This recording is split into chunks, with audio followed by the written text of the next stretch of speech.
ನಮಸ್ಕಾರ ಸ್ನೇಹಿತರೆ, ನಮ್ಮನೆ ರುಚಿಗೆ ನಿಮಗೆಲ್ಲರಿಗೂ ಸ್ವಾಗತ. ಇವತ್ತು ನಾನು ಹಬ್ಬದ ವಿಶೇಷವಾಗಿ ಒಂದು ಸ್ವೀಟ್ ಮಾಡೋದು ತೋರಿಸ್ತಾ ಇದ್ದೀನಿ. ಇದನ್ನು ತಯಾರಿಸೋದು ತುಂಬ ಸುಲಭ. ರವೆ ಹಾಗೂ ಬಾದಾಮಿನ ಬಳಸಿ ಬರ್ಫಿ ಮಾಡೋದು ತೋರಿಸ್ತಾ ಇದ್ದೀನಿ.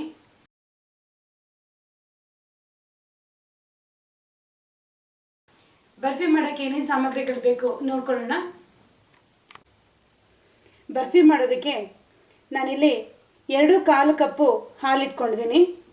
1 ಕಪ್ಪು ಸಣ್ಣ ರವೆ ಅಂದರೆ ಚಿರೋಟಿ ರವೆ, 1/4 ಕಪ್ಪು ಸಕ್ಕರೆ, 1 ಕಪ್ಪು ಬಾದಾಮಿ ಪುಡಿ, ಇದನ್ನು ನಾನು ಹುರಿದು ಪುಡಿ ಮಾಡ್ಕೊಂಡಿದ್ದೀನಿ, 1/4 ಕಪ್ಪು ತುಪ್ಪ, ಅರ್ಧ ಕಪ್ಪು ರೆಡಿಮೇಡ್ ಬಾದಾಮಿ ಪುಡಿ, ಸ್ವಲ್ಪ ಏಲಕ್ಕಿ ಪುಡಿ. ನಾನು ಇದನ್ನು ಸಕ್ಕರೆ ಜೊತೆ ಕುಟ್ಟಿ ಪುಡಿ ಮಾಡಿ ಇಟ್ಕೊಂಡಿದ್ದೀನಿ, ಸ್ವಲ್ಪ ಗೋಡಂಬಿ, ಸ್ವಲ್ಪ ದ್ರಾಕ್ಷಿ ಅಲಂಕಾರಕ್ಕೆ. ನಾನಿಲ್ಲೊಂದು ಪ್ಯಾನ್ ಬಿಸಿಗೆ ಇಟ್ಕೊಂಡಿದ್ದೀನಿ. ಇದಕ್ಕೆ ತುಪ್ಪ ಹಾಕ್ಬಿಟ್ಟು ರವೆ ಚೆನ್ನಾಗಿ ಹುರ್ಕೊಳ್ಳೋಣ.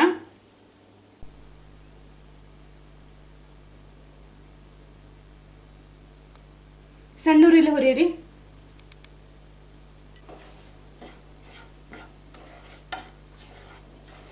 ಒಳ್ಳೆ ಪರಿಮಳ ಬರೋವರೆಗೂ ಹುರ್ಕೊಳ್ಳೋಣ ಚೆನ್ನಾಗಿ. ರವೆ ಹುರಿಯೋ ಸಮಯದಲ್ಲೇ ನಾವು ಹಾಲನ್ನು ಬಿಸಿಗೆ ಇಟ್ಕೊಂಡ್ಬಿಡೋಣ.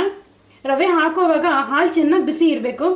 ಹಾಲು ನಾನು ಮೊದಲೇ ಒಂದ್ಸಲ ಕಾಸಿಟ್ಕೊಂಡಿರೋಂಥ ಹಾಲು, ಹಸಿ ಹಾಲಲ್ಲ. ನೋಡಿ, ರವೆ ಹುರಿದಾಯಿತು. ಇವಾಗ ಹಾಲು ಚೆನ್ನಾಗಿ ಬಿಸಿಯಾಗಿದೆ. ಇವಾಗ ಇದಕ್ಕೆ ಹುರಿದಿರೋ ರವೆ ಹಾಕೋಣ.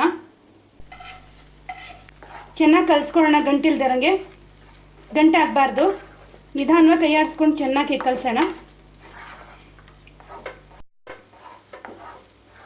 ಸಕ್ಕರೆ ಹಾಕ್ತಾ ಇದ್ದೀನಿ. ಸಕ್ಕರೆ ನಿಮ್ಮ ರುಚಿಗೆ ಕಮ್ಮಿ ಜಾಸ್ತಿ ಮಾಡ್ಕೋಬೋದು. ಸಕ್ಕರೆನೂ ಚೆನ್ನಾಗಿ ಮಿಕ್ಸ್ ಆಗೋಂಗೆ ಚೆನ್ನಾಗಿ ಕೆತ್ಕೋಣ.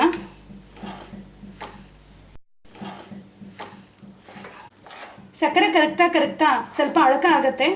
ಚೆನ್ನಾಗಿ ಬಾಣಲೆ ಬಿಡೋವರೆಗೂ ಚೆನ್ನಾಗಿ ಕೆತ್ಕೊಳ್ಳೋಣ. ನೋಡಿ, ಮಿಶ್ರಣ ಎಲ್ಲ ಚೆನ್ನಾಗಿ ಗಟ್ಟಿಯಾಗಿದೆ. ಇವಾಗ ಬಾದಾಮಿ ಪುಡಿ ಹಾಕೋಣ.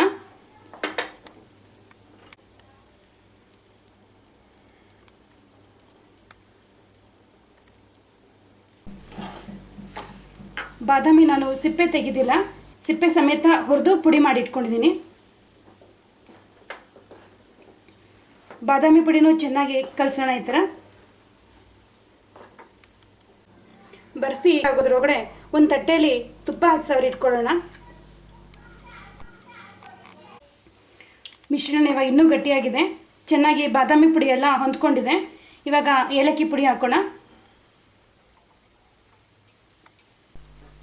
ರೆಡಿಮೇಡ್ ಬಾದಾಮಿ ಪುಡಿನೂ ಹಾಕ್ತಿದ್ದೀನಿ. ಈಗ ಇದು ಆಪ್ಷನಲ್. ಇದು ನೀವು ಇದ್ದರೆ ಬಳಸ್ಕೋಬೋದು, ಇಲ್ಲಾಂದರೆ ಪರವಾಗಿಲ್ಲ.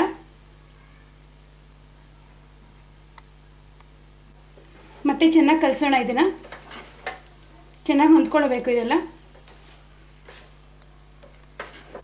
ನೋಡಿ, ಚೆನ್ನಾಗಿ ಬಾಣಲೆ ಬಿಡ್ತಾ ಇದೆ ಮಿಶ್ರಣ. ಚೆನ್ನಾಗಿ ಒಂದು ಗುಂಡಕ್ಕಾಗಿದೆ, ಮುದ್ದೆ ಆದಂಗೆ. ಇದನ್ನು ತುಪ್ಪ ಸವರಿರೋ ಪ್ಲೇಟ್ಗೆ ಹಾಕ್ಕೊಳ್ಳೋಣ. ಚೆನ್ನಾಗಿ ಪ್ಲೇಟ್ಗೆಲ್ಲ ಆಗೋ ಹಾಗೆ ಹರಡೋಣ. ನೋಡಿ, ಒಂದು ಬಟ್ಲಿಗೆ ಹಿಂದ್ಗಡೆಗೆ ತುಪ್ಪ ಸವರಿದ್ದೀನಿ. ಅದರಿಂದ ಹೀಗೆ ಚೆನ್ನಾಗಿ ಸಮ ಮಾಡೋಣ. ಚೆನ್ನಾಗಿ ಪ್ಲೇಟ್ಗೆಲ್ಲ ಹರಡಿದ್ದೀನಿ. ಇದನ್ನು ಒಂದು 2-3 ನಿಮಿಷ ಆರಕ್ಕೆ ಬಿಟ್ಬಿಡೋಣ. ಆಮೇಲಿಂದ ಪೀಸಸ್ ಕಟ್ ಮಾಡೋಣ. 2-3 ನಿಮಿಷ ಆಯಿತು. ಇವಾಗ ಪೀಸಸ್ ಕಟ್ ಮಾಡೋಣ. ಚಾಕುಗೂ ಸ್ವಲ್ಪ ತುಪ್ಪ ಸವರ್ಕೊಂಡಿದ್ದೀನಿ. ಕಟ್ ಮಾಡಿದ್ದೀನಿ.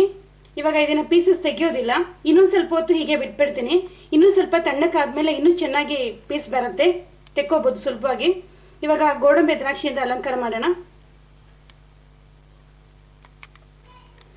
ನೋಡಿ, ಇವಾಗ ರವೆ ಬರ್ಫಿ ಪೂರ್ತಿಯಾಗಿ ತಯಾರಾಗಿದೆ. ಇದನ್ನೊಂದು ಸ್ವಲ್ಪ ಹೊತ್ತು ಬಿಟ್ಟು ಆಮೇಲಿಂದ ಪೀಸಸ್ನ ತೆಗಿತೀನಿ ಇದರಿಂದ. ನೋಡಿದ್ರಲ್ಲ, ರವೆ ಬರ್ಫಿ ತಯಾರಿಸೋದು ಎಷ್ಟು ಸುಲಭ ಅಂತ. ನೀವು ಸಹ ನಿಮ್ಮ ಮನೇಲಿ ತಯಾರಿಸಿ, ಖಂಡಿತವಾಗ್ಲೂ ಎಲ್ಲರಿಗೂ ಇಷ್ಟ ಆಗುತ್ತೆ. ನಾನಿಲ್ಲಿ ರವೆ ಬರ್ಫಿ ಮಾಡೋದಕ್ಕೆ ಹಾಲು ಬಳಸಿದ್ದೀನಿ. ನಿಮ್ಮ ಅಪೇಕ್ಷೆ ಇದ್ದರೆ ನೀರು ಸಹ ಹಾಲು ಬದಲಾಗಿ ಬಳಸ್ಕೋಬಹುದು.